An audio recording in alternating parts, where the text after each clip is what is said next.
Welcome back. Now that we've got the library done and we can take some time to enjoy it, I've had a special request from my grandchildren. They've asked that I take the time and read a story that I wrote. The story is about two little red pine squirrels, and this is just something I created. It's whimsical. I think you might enjoy it. And they would like me to read it. So we're going to be reading a chapter a day until the book is done. So every day there'll be a new video posted with a new chapter. We'll continue work on the dollhouse after this book has been read, and we'll move to the next room. But for now, we're going to have some fun with it. So if you'd like to join us,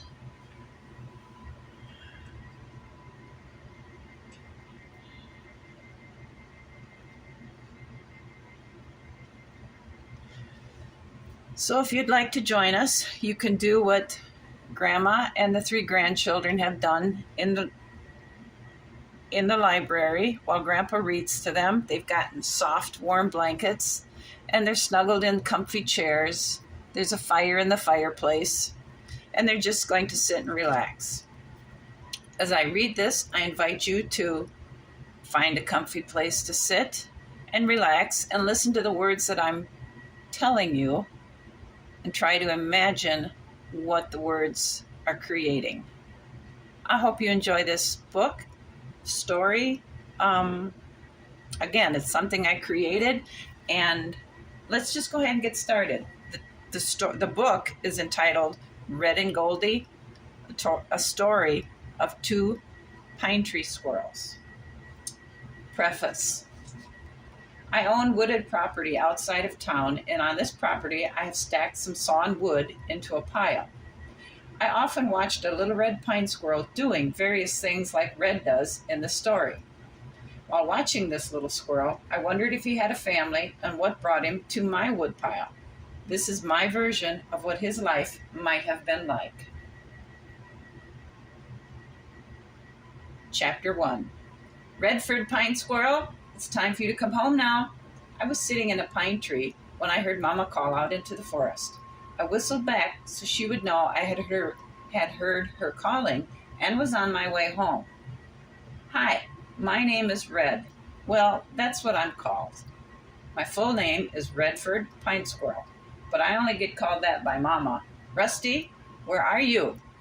Mama shouted louder. Red, bring Rusty home for supper now. Rusty and Scooter are my younger brothers, and I have a baby sister that we call Goldenrod. We live with Mama high in a wonderful nest in a pine tree that stands so much taller than the other trees you can see forever when you look out the door to our nest. As the wind blows, the treetop sways, and you have to hang on tight with your claws to keep from flying into the neighboring trees. It's a wonderful home tree, and Mama did a good job building our nest in it. The branches our nest is built around are solid and only move when Rusty and Scooter get wrestling really hard, so then Mama has to scold them, making them stop. Bedtime in the evening is quiet and peaceful in our nest. The tree gently rocks when the wind is blowing, making bedtime relaxing. Our nest is large enough room for all of us, but my brothers and I usually curl up next to each other, while Goldenrod curls up next to Mama. Often Mama chatter sings us to sleep in the evenings. We are what humans call red pine squirrels. We are smaller than our cousins the gray and the fox squirrels.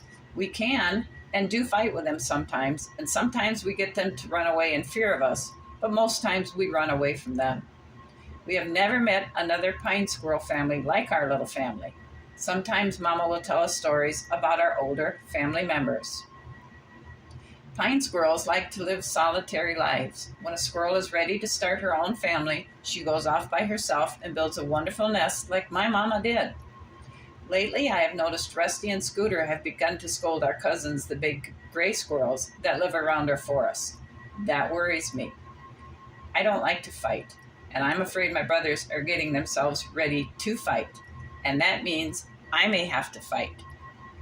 I think it is more fun to jump from branch to branch, trying to see how far apart the branches are for me to successfully land on. If I can get a good run along a branch, I can jump a big distance to the next branch. I think I must be a champion branch gap jumper. I don't think there is another pine squirrel that can jump as far as I can, and I'm not bragging either. Come on, Rusty, let's go home, I called to him. Have you seen Scooter? Scooter is already heading for home. He left when Mama called you. I'll race you, yelled Rusty, and took off, jumping the tree branches as fast as he could go. Mama was sitting on a branch next to our nest, waiting for us boys to arrive home. She smiled at each one of us while touching our heads as we went past her into our nest. I love how Mama greets us when we come home at night. Rusty and Scooter raced in, hitting the walls as they knocked each other out of the way, causing some of the sticks to fall out of the bottom of the nest and tumble to the ground, hitting the other branches on their way down. It was rather worrisome. Goldie was already in the nest, and I touched her head with my paw as I went past her. Hi, Goldie, I greeted her. Me, Rusty, and Scooter are almost identical in color, but Goldie is lighter red than us boys. The tips of her ears have white fur sticking out of them, looking like milkweed fluffs were stuck in each ear. She is so cute. Red, will you show me how to branch jump tomorrow? I think I'm ready to learn, and Mama said if you show me, I can try, Goldie begged me. How could I say no to her with her cute little ears pointed straight up in the air as she waited for my reply? She was so excited she was hopping up and down where she was standing. Sure, if you eat magical acorns tonight and 2 grapes for breakfast. The acorn has to be magical, though, to help you have really good balance. I think there's one left in the corner of the food stash for you to eat. It is the one without the cap, I told her. Mama had been harvesting grapes from the grapevines that grew in the valley by our nest. We didn't get them often, so when she could get enough brought home, it was such a delicious treat. The vines grew in the same area as the honeyberry and currant bushes. She was always checking to see if the berries were ripe enough for us to eat. Are you sure 1 acorn is enough to help me? Goldie was very serious as she rolled the acorns around, looking for the one I had described to her. All right, everyone, you have all had a busy day planning and learning. I think it is time for you to settle in, listen to the wind blow, and feel it rock our nest, Mama softly told us.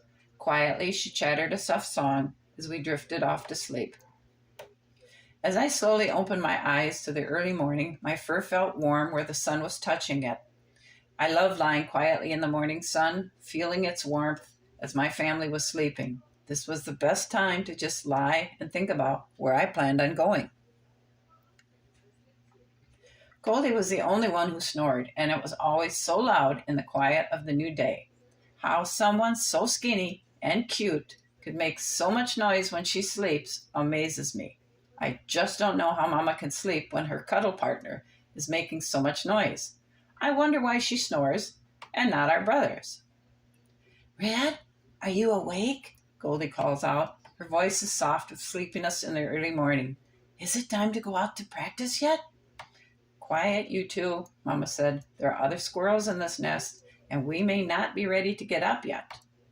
But Mama, I'm ready to learn to jump. The sun is up, and it is warm out. I think Red is ready to get up too. Goldie was wide awake and trying to get Mama up to start the day.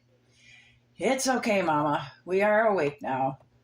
Rusty and I found a huge nest not far from here yesterday that we want to go explore.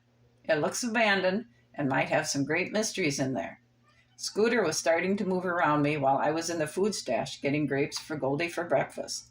He was pushing me to the side so he could get past for his breakfast. Come on, Red, hurry up. Off with you, boys. I think I know the nest you want to look at. It would be wise to leave it alone. Just stay away from it. It belongs to our gray cousins. Mama looked worried as she followed us out of our nest and sat to watch while we all left on our various adventures. Rusty and Scooter started tree hopping and running off to see if they could relocate the nest Mama had warned them to stay away from. Okay, Goldie, let's just run down to that tree the humans cut into pieces and start some practicing. As I led the way, I kept an eye on her and noticed she's doing a good job using her tail for balance. She just needs to start using her claws more because she slips a lot. I want you to practice jumping from this piece of wood to that piece of wood. When you land, make your claws stick out, your legs straight, but bend at your knees and elbows. Use your tail to point towards the direction you want to land. Your tail will help you with your balance. I watched as Goldie practiced. "How am I doing, Red?" she asked with a determined look on her face. I began to laugh because she was trying so hard to control her tail. As she landed on each jump, it just made a circle over her back. "Why don't you watch me jump?" "Maybe I can help you." I jumped a couple of times just to warm up and to give Goldie an idea of what to do. Just to show off a little bit, I did a flip, landing backwards, looking directly at her. Perfect landing with a perfect form too. My tail was straight in the air, my legs were bent at the knees and elbows, and my claws were tightly gripping the tree bark I had landed on. Perfect. Yep, I knew I was showing off, but it was perfect.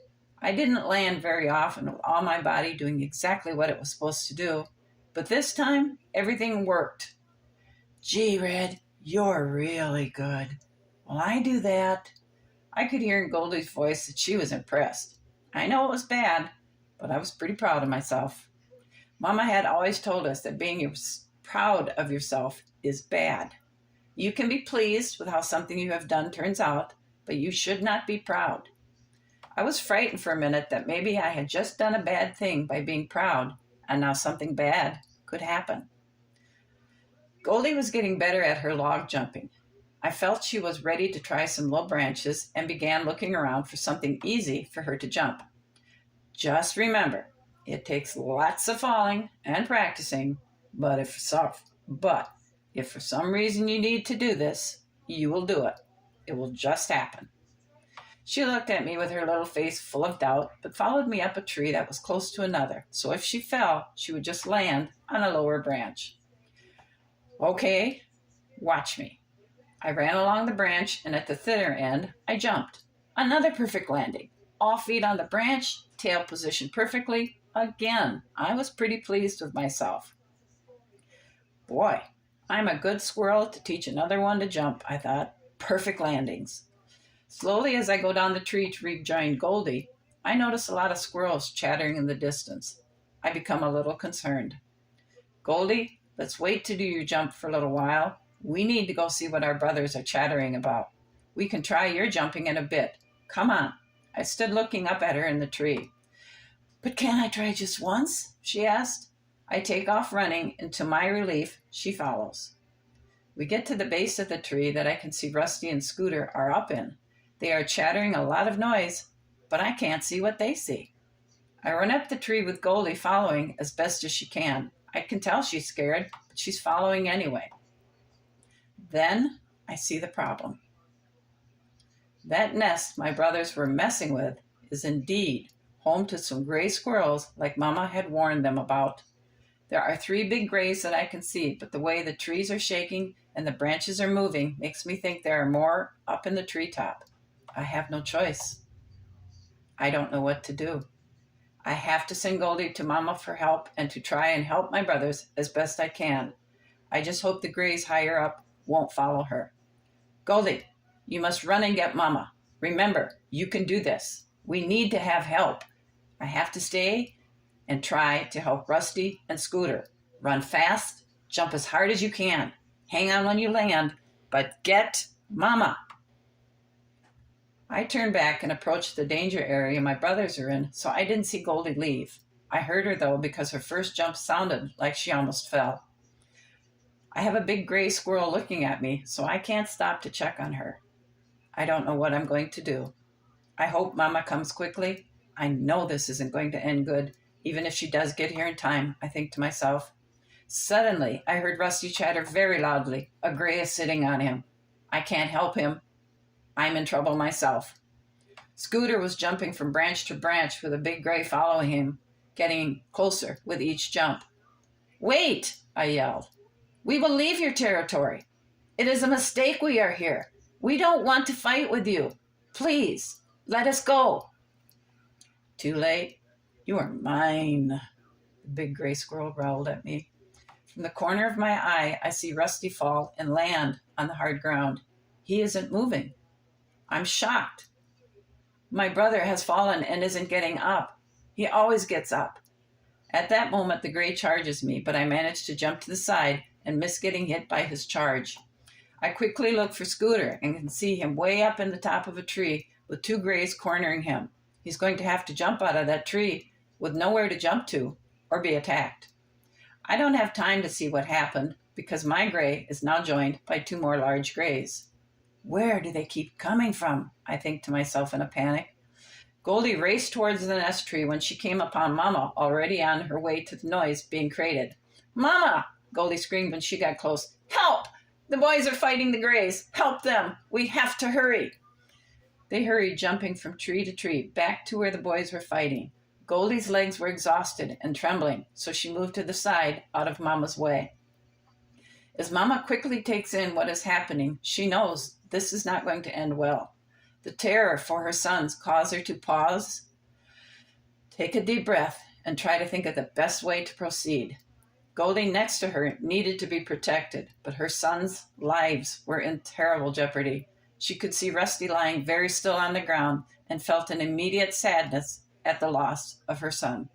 Scooter was at a point he must choose his own destiny. Red was closer and still had a chance to survive. I was not fighting with my squirrel yet. I was so afraid, but I know I can't run away. There's nowhere to run to. I see Mama pause not far from me, looking at the situation. I'm so glad you're here, I thought. Then Mama shouts to Goldie, Goldie, stay here, where you are. You must keep hidden, no matter what you may see. Red, Mama then took the time to shout at me, take care of Goldie. Go to her now. I spun out to the side, away from the gray squirrel staring at me as it was creeping forward. Hurrying to Goldie, I led her back to where it became thicker, close to the tree. I stop her on a small branch and face her towards the tree trunk so she cannot see. There is so much noise. Mama jumped at the grays advancing, taking them by surprise. She snarls like I have never heard her do before. It is a terrible sound. The grays charge her, knocking her off the branch, causing her to fall to the ground. Losing their balance, they fall with her. Just that fast, it was over. Suddenly, it got very quiet. The gray squirrels stood on the ground looking at the three members of my family that are so very still. They seemed surprised at what has happened. What did they think would happen? So many of them and so very few of us. Mama, Goldie softly started crying.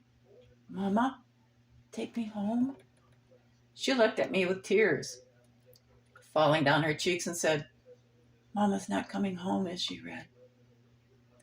I shake my head no and start for home, knowing this could all have been avoided if my brothers had listened to Mama's warnings this morning.